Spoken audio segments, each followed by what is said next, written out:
Thank you very much, Mr. Kaur. I would now sort of, if any of the panelists have any sort of comments, as a response comment, please feel free. Thank you. I'll just start. See, I'll take up the issue of startups. And since this is being viewed by a lot of professors here, I thought that we are romanticizing this startups policy. Actually, there is nothing on the ground. Invest India should take note of it. There is nothing to promote startups on the ground. We are just romanticizing it and speaking at forums. Outside there is nothing. There is no ecosystem to support startups. To name, I would like any of my colleagues to name that this is what we are doing for startups. Really nothing. Now this is like, pardon me for that. This is like a group of people like us who are having a daily salary. That is, once I clock the hours, my salary is booked. Speaking about startup promotion, it's to give you the analogy. It is like people like us speaking about gay rights without knowing that ecosystem at all. We just do not know the most parallel, because it is highly topical. The people who decide about gay rights and lesbian rights are, something which I can never imagine. Because I can never get into that ecosystem under any circumstances. Now we would be deciding those things and propounding the law or the psychology and debating on psychological aspects. The same is happening with startups. Startups require a totally different ecosystem which salaried people like me will not even be able to contemplate. Recognize that first. There is nobody other, we would say startup, inko kya chahiye, inko incentive chahiye. The nature of this thing, start with the first, when you are making a product or a service, the first is its display. You tell me the opportunities which we are in a procurement system which is central based. We would like to procure for a division in a remotest corner of India centrally. And we will be talking, because startup ecosystems are based on local responses. So unless and until you empower, let local people for procurement itself, you are not going to have a startup ecosystem at all. As long as Invest India is promoting startup ecosystem, it's not going to happen. As long as DOT headquarters is promoting startup ecosystem, CDOT headquarters is promoting startup ecosystem, it's not going to happen. It's got to be that local guy who is to deliver the service or the product or procure a product who has to take the decision, and you should support his judgment. Now, this is a clear flaw. With our present procurement systems, forget about public procurement systems, even private procurement systems, it's unlikely to happen. And that is how most of our startups, it is easy for an Indian startup to work for Qualcomm than for BSNL. This is the reality on the ground. So with the result, what is happening? Why are we telling that Indian startups are ecosystem? It is because there are barriers to entry into India for foreign this thing. Startups provide a wonderful camouflage. And I am happy that they are actually being, before this camouflage is plugged, which will spell the next realm of disaster. Today, 90% of Indian startups front innovation for foreign entities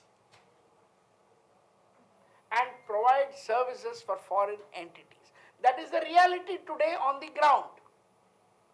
I'm not talking of the small Swiggy startups and things like that. They are local. I mean, they can never be global. I'm talking of the tech startups, and that's what is happening on the ground. So I would like, people must get real on this, and I'm sorry that we are getting into, I mean, in India there's a tendency of this papiyan chapiyan, you know. I mean, you always want to be, I mean, papiyan chapiyan, everybody is happy. I mean, it's a typical, this marriage environment gets created in everything and everybody is having a ball. That's not on. I mean, at some stage you need to say that this is not on. Startup ecosystems need a certain different approach. By merely speaking at conferences and telling that I have a startup India with no content will not help. People who are like us, who are responsible enough, we need to develop that ecosystem. We are trying, but the point is, there are so many fundamentals which need to be addressed that, I mean, it is easy to soak in the hype rather than do, if you come to conferences and pay some lip, this thing, that हमने digital India कर दिया, startup India, stand up India, ये सब कर दिया तो बस खत्म. And you have done your bit. But we are not, no bit is being done, and Startup India is crucial business. And I would say, because it is an alternative, it creates an alternative ecosystem for India, and the prime mover for innovation. Innovation is happening. I can tell you, coming from Bangalore as I do, and very close to a whole lot of startups, it's there. Second, who is doing the funding for startups? Government? Peanuts. How much have we funded? It's coming from private people's money.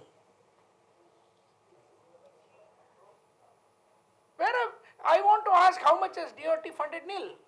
How much has CDOT funded? Nil. How much has DIT funded, METI funded? Nil. How much has DIP funded? Nil. We are talking. But on the ground, zero. We are not put. Startup means, are you willing to put 100 crore and willing to write it off? If you have this mindset, then you talk about startups. Otherwise, don't.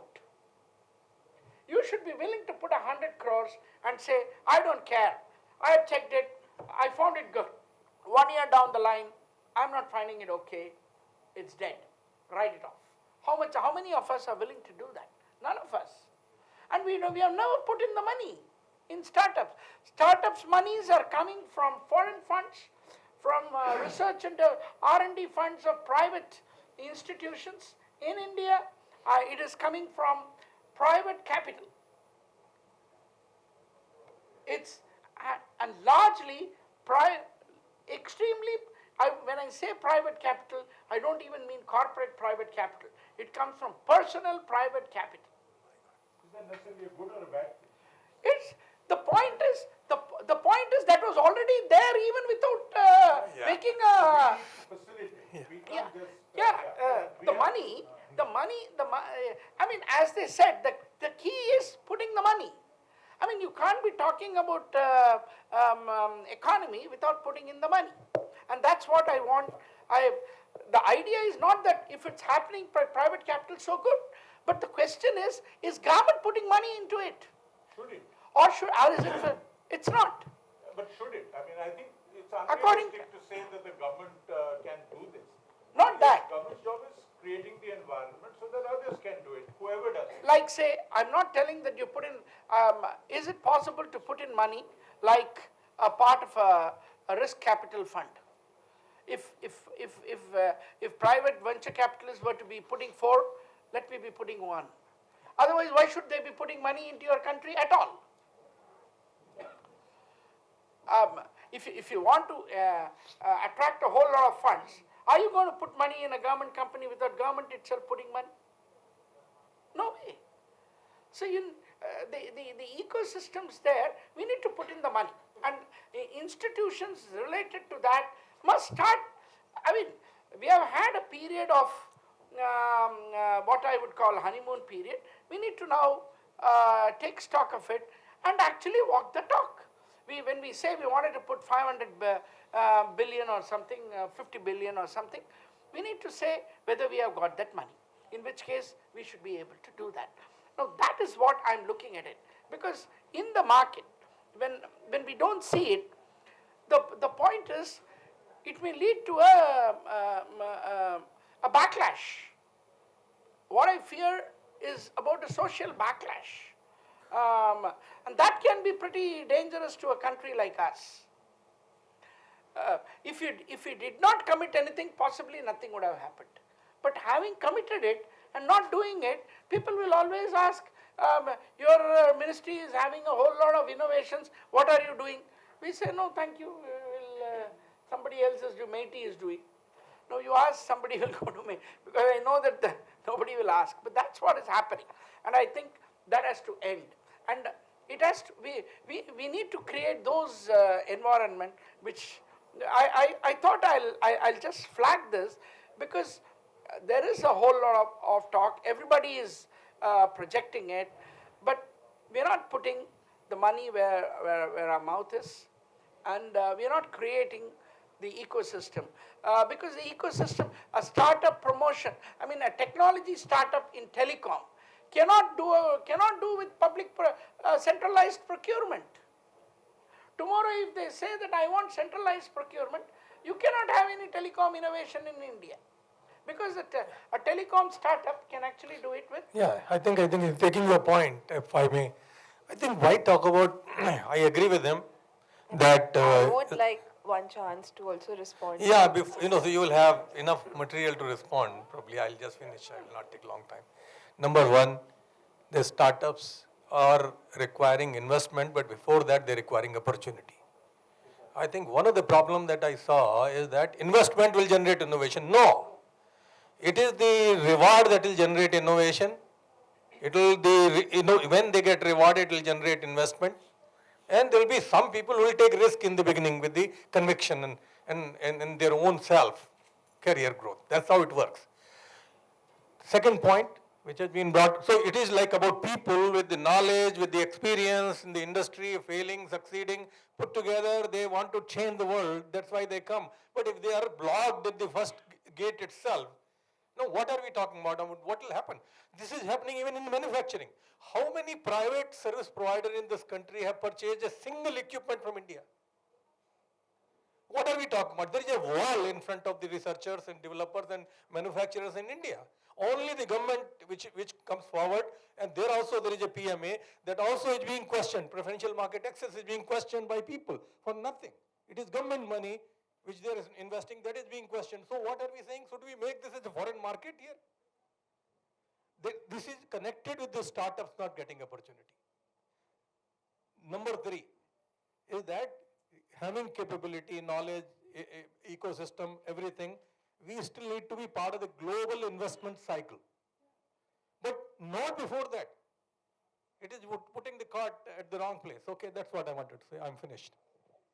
Okay, so sir, all your points are well taken, and I'll just like to let you know what is currently happening and what is also in the pipeline.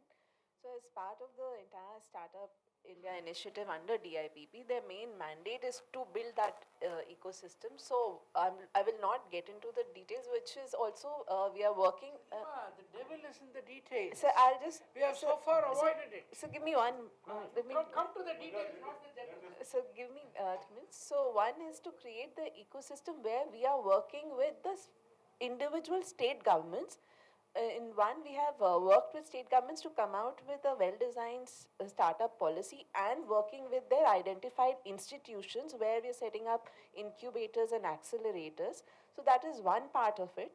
And there is also awareness creation where students are being handheld through courses and giving them the exposure on what they have to do. And on those 7 points which were originally announced as part of January 2016, we've tried to give them teeth. So now exactly specifying how you will get the tax benefits.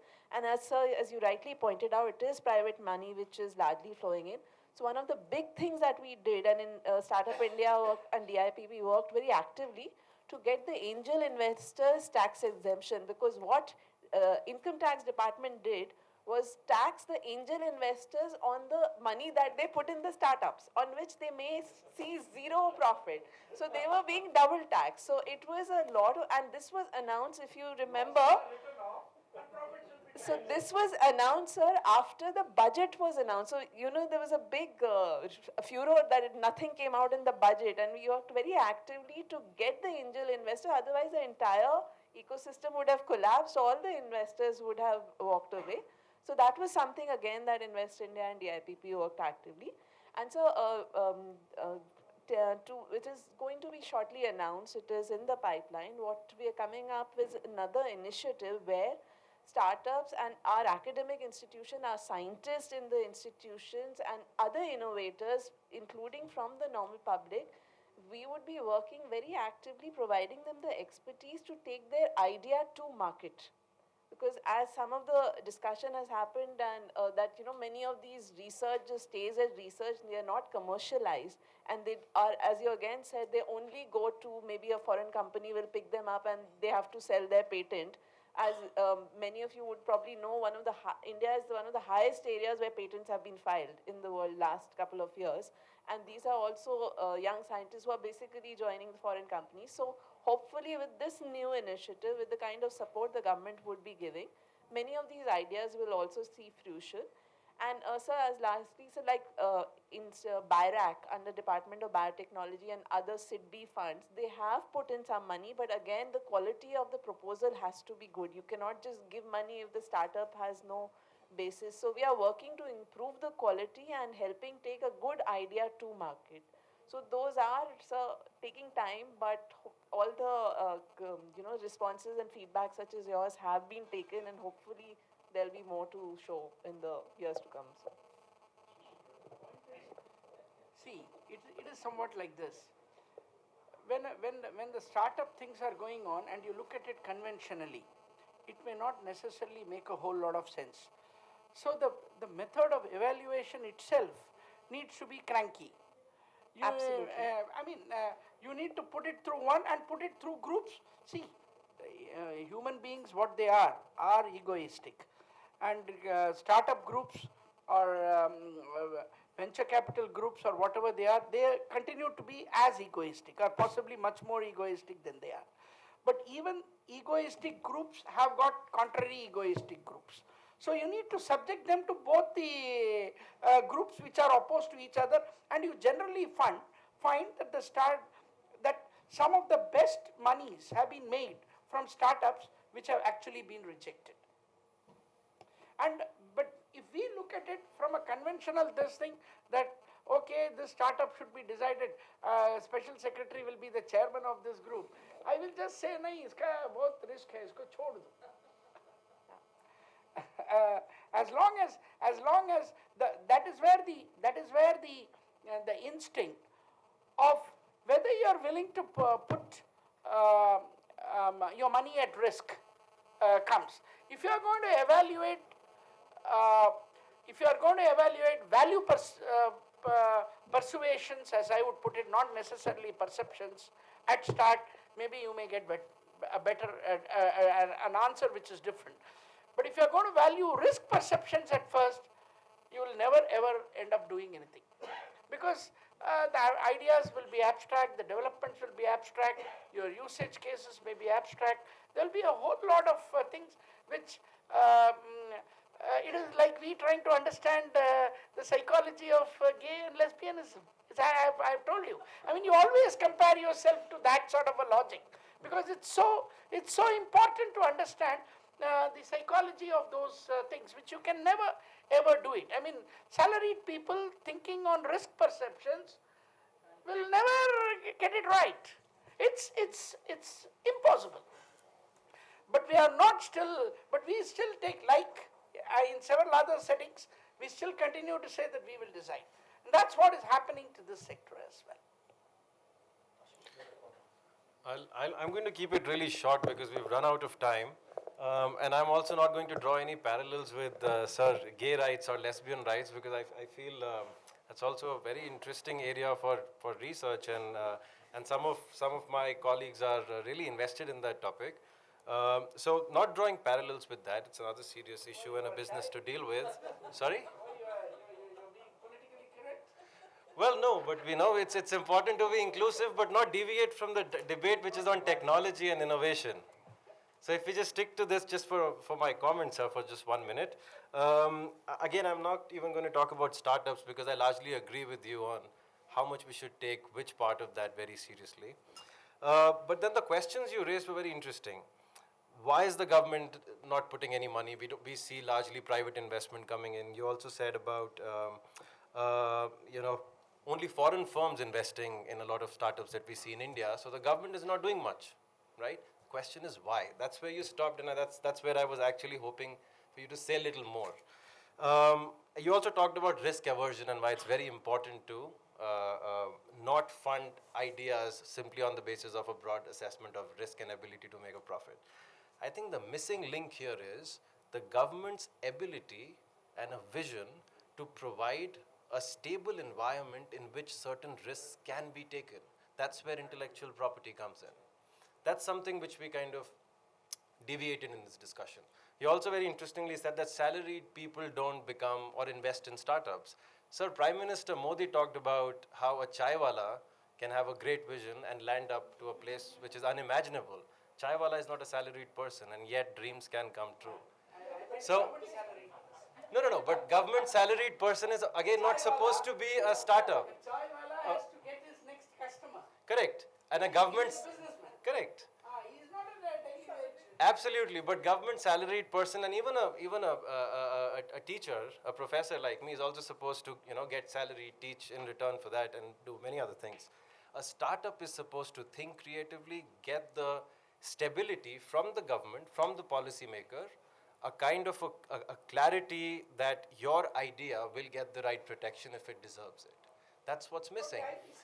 From the IP side, correct. And I'll add something to this. We have Jay sitting right at the corner. Professor Jay Kason is at the University of Illinois. He has a fantastic paper. We talk about India, we draw parallels with China, that they've done something exceptional. And he has a fantastic paper. Is it really exceptional what they've done? Not really. Right, Jay? Not really. What China has done, and he's going to talk about that tomorrow, is very simple.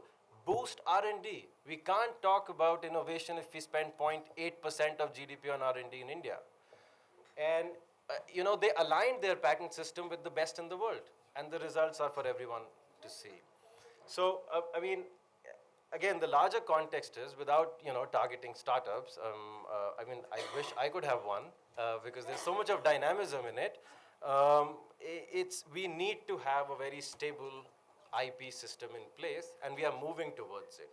That's a common point between the consultation paper which TRI came out with, the national IP policy, of course, the discussion paper which DIPP released, even the talk of IP and SCPs in the new telecom policy.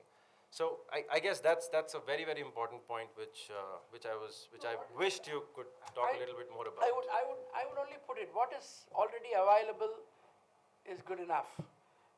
It's there. The question is, we look at what's not there and why it's not there. If an IP environment is good enough, so be it. It's a contributory factor. The question is, what are the things which should be there and which are not there? If it's there, so be it. Why I should discuss it? It's there. It's there for all to see. Did I discuss the National Digital Communications Policy? I refuse to discuss it. It's in the public domain. I don't need to discuss it. It's there in the public domain. But what's not there in the public domain and is a matter for a discussion, in a forum like this, so that you can go ahead. Otherwise, we will turn into a mutual admiration society. You can have 100 things to praise on me, and I can return the compliments twice over. But does that take us any far or any further? The answer would be no. The question is, at the end of the day, we would need to answer the question, why the startups in India find itself without a hair? And you have to find an answer to that question. Right. So if I may, one more, there's a question which can be on the policy, sir, which you were an integral part of. And you said that you're going to focus only on the secure India bit the social dimension of the policy. So just a question which I had in mind, the access of internet to women. Something which I think the department should take very seriously. We know that only 43% of the women have access to it compared to 80% of men in this country. I attended a seminar last week of COAI. Exactly. Not 80% of men. 80% Uh, of those it's who have access. the access. There was a presentation made by COAI last week in which it was brought out that it's on a gender basis access, women compare less than 50% of men, and it was very, very clear from simple small sample services data. So that's it. Yeah, those are important. Yeah. So any thoughts on that? Yeah, see the policies on that will have to have. That's where one of the things which is happening is when we are going into the rural side in digital India, and the more the access to broadband at panchayats level and things like that, we find that more of the women are, comparatively more number of women are coming in than in places where it's not there. Maybe this is the best time to do a comparative study between places where broadband has reached in gram panchayats, access to women where the broadband has reached, and in several panchayats where it has not reached, or even in the same panchayat location in the panchayat headquarters, access to women where there is broadband, and in a neighboring village where there is no broadband. Yeah, this is the best thing. That's where things are, and it is an important item. I'd just like to add, because it concerns women. I don't normally come in when I'm not asked to speak. See, the issue of women has got a much larger ramification. The very fact that even if the woman is a panchayat and she's controlled by a man, you can't say what's happened, she's got voted and she's not controlled about it. Your access to anything, the very fact that you do this Danjal scheme, every woman who's worked with me made me get her an account. No man wanted it. You see, that's the empowerment bit. And what Shivasailam is saying is, the question of empowerment doesn't become a national policy of telecom. It's a larger policy of empowerment. And that there are various issues involved in it. I was just touching on the social dimension, but you're right, you're absolutely right. It's not really part of the telecom policy as such, and there's a larger debate. Yeah, I think, the comment about who should fund the innovation came about briefly. I don't know any country, including United States, who do not have the research program funded by the government. Entire DARPA, where internet was born, was funded. Even every year after year, they are having new frontiers of innovation, which are being funded only by the government and nobody else. The Israel has a department and a minister who controls the innovation funded by the government. So the notion that the government has no business to be in investing in innovation, it little bit requires a bit of a review in my assessment. Secondly, I have raised investment. I have made the startups. I have seen what pain it is. And he is absolutely right, unless you approach the whole thing from reward perspective, alignment, and a bit of a greed to make money, which is not there in the people who are simply decision maker, where they take least risk, more rational decision. So that's the point he is bringing up, and I agree with him that you need to have an investment committee which is having diverse people looking for different dimensions, and then you can probably make a better investment in that. But it is necessary that innovation has to be funded by government and more by the private sector. Private sector will fund the innovation which is market oriented, and the government will fund the innovation which are more future oriented. Yeah, I think I completely agree with you. I think the issue really, the role of government is when there is market failure. That is when you want them there, right? Not when the markets are working okay. Now, the point you're also making is absolutely right. Intervening in markets and seeding things like DARPA or funding universities to the hilt so that something phenomenal comes out, some quality IP comes out, is government's way of funding innovation. But if governments start innovating in the marketplace, as many times we have seen, that I think is the problem. There, I mean, to some extent, I do believe that government can be a solution, but it's most often a problem in the innovation space, and we have to recognize that. Yes, Mr. Singhal. Yeah.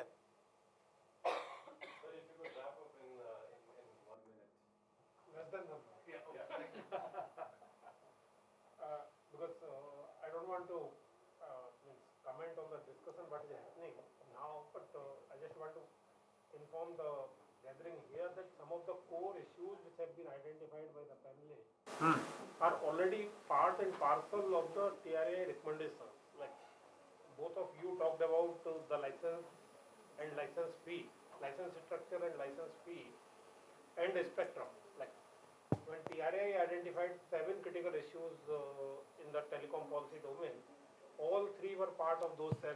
The 4 others were there which we have not touched upon. So you are means exactly to the point that we have to look the whole licensing structure, license fee structure, as well as the spectrum management as a total from a now much different angle after having a 2.5 decades of experience and growth and a totally different market from voice to data, which we have also recorded. Similarly, in case of innovation, what emphasis we are trying to give from our side is like we need incentives, but probably incentives has to be more towards output oriented. Like 2 things which we could identify after having extensive consultations was that can be incentivize the IPs which results into either commercialization of the product or those IP becomes part of some standards so that the whole country benefits out of those. So means can we divert our more limited resources towards more productive IPs, then and for that purpose we need to have a focused areas pre-identified that in these areas country is looking for, and that requires a coordinated action kind of thing. So these 2 things I just wanted to inform all here. So that is all. Thank you, Mr. Singhal. I think as we sort of, draw curtains to this panel discussion, sort of my mind goes over to the first question that how far are we from Digital India and Make in India? And that's a question maybe, would require much more time and as we face, current challenges.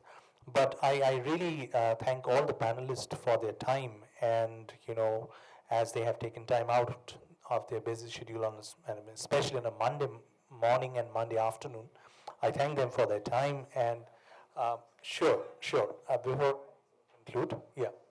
Sorry to, although I didn't stay for the discussion, since I saw the last bit of the thing, one of the things that we can keep in mind, since we're part of a university which essentially educates young people of India, and there is a demographic situation in India which we need to be conscious of. Something like 850 million people are less than 35 years of age. Life expectancy has increased to over 75 or so. So in a way, I bring the demographic aspect to it because I see one thing in, let's say in our university, but also I'm sure I can speak for universities across the country, more and more young people are prepared to become entrepreneurs. And this is an extraordinary impetus that is taking place, the ability for young people to be risk-taking, the ability to think beyond, let's say, not just a government job, which I think nearly a decade ago that mindset changed a lot, but also even a regular private sector job. They are prepared to create jobs and create organizations, and some of these things, the impact of which will take time. And I think one of the things that we need to do is to enable the creation of the ecosystem in which everybody, all stakeholders have a role to play. Sitting in the university, when I look at the struggles that we at times go through in relation to regulations and dealing with regulatory bodies, it can be at times disconcerting. But I'm also mindful of the fact that we are increasingly working in an environment where there needs to be different roles and responsibilities given to different institutional bodies and regulators.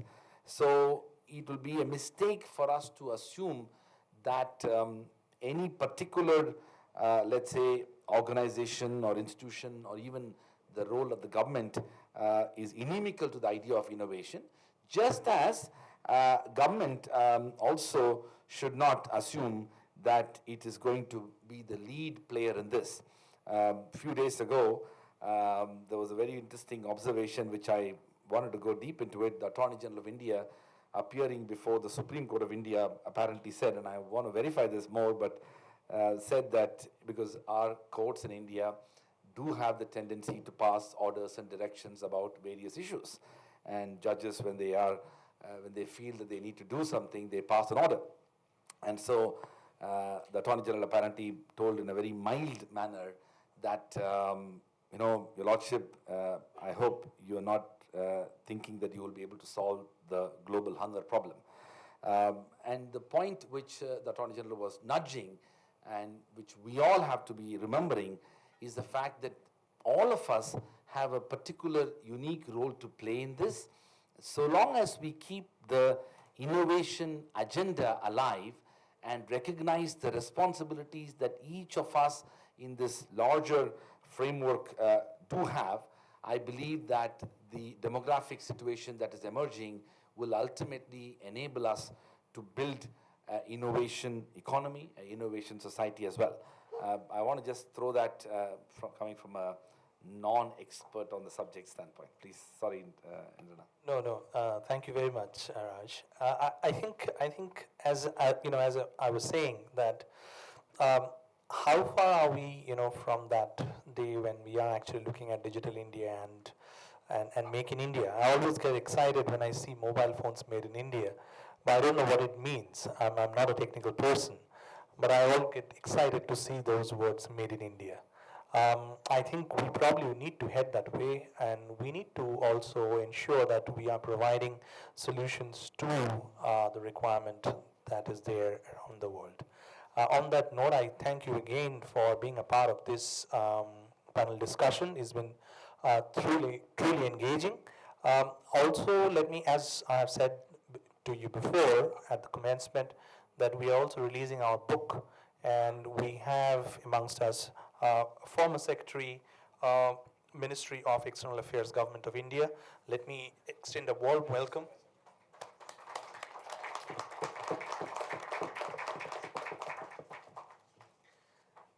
So, as we are sort of looking into the next bit as to what our university and JIRICO has sort of contributed in little ways in sort of dealing with or handling this issue. Let me sort of, although my Vice Chancellor has already sort of given the welcome speech, but I would sort of request my Vice Chancellor to sort of extend a warm welcome to Sri Amarendra Khatwa, and also to talk a little bit about the kind of work that we have done as a part of this book. All right, I'll keep it very short since everybody knows why we are here. I would like to take a special moment to welcome Mr. Amarendra Khatwa, the former Secretary to the Ministry of External Affairs, Government of India, for agreeing to be present on this occasion and to release the book entitled Multi-Dimensional Approaches Towards New Technology. I think one of the things which book launches for me is a very special moment because, the reason why universities ought to be research-oriented institutions is the opportunity to create knowledge. And, one of the things which I am always very proud of what we are doing is the fact that besides teaching, a good part of our time and energy and effort is spent on engaging with faculty members to pursue research. And JIRICO is a stellar example of what universities can do in relation to, besides convening these events, a lot of JIRICO's time is spent on individual scholars thinking and reflecting and writing and analyzing and and ultimately publishing these really, I would say, remarkable works. This is obviously not the first book JIRICO is releasing. In fact, can we, how many publications JIRICO has had in the last, including book chapters, journal articles, and of course books? In a modest manner, I would say maybe around 15 to 20. Yeah, that's pretty impressive in just a couple of years. But if we talk about all the reports, opinion pieces, book chapters, books, journal articles, then it's about 85. Yeah. So in some ways, this is an example of what is possible being in an academic institution and trying to engage with people like who are present in this room. So I would like to congratulate my extraordinary colleagues, the three of them, the three musketeers, and whom I call, but also the entire group of faculty members. I see Avirup there, I see Manveen, I see many others who are present in this room or not present in this room. Also the research associates, the research scholars, the research fellows as a part of JIRICO who have contributed to the, this publication. I also want to thank the contributing authors who have made several chapters in this book. So congratulations to all of them. As I said, it's a very proud moment for us, and I think this is the way, one of the things that India should do, and this is something which we are deeply committed to, is to develop the intellectual leadership that is necessary for contributing to this discourse. Most of what we read emanates from the West, and there's nothing wrong in it, but the Indian voice, or at least the South Asian voice, the Asian voice, needs to be coming out more strongly, more rigorously, more comprehensively.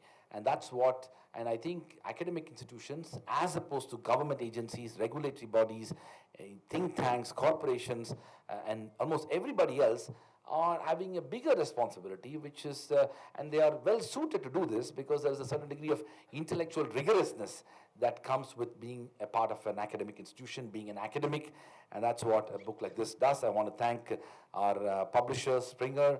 I know our Springer rep is somewhere here. Thank you so much for, Springer has been at the vanguard of producing some of the most important work, and I noticed that this is open access. So that's another extraordinary thing, Today books have become so expensive that most normal people like us can't buy, but this book is available for people to access, and it's available for people to read, and that's part of our effort to democratize knowledge and provide access for people to approach. I understand it's already been downloaded how many times? In a month's time, about 9,000. Yeah, can you believe it? 9,000 times, in a month. So, giving knowledge for free, that works sometimes, so this is great. So I'll leave it here and request our distinguished chief guest to release the book and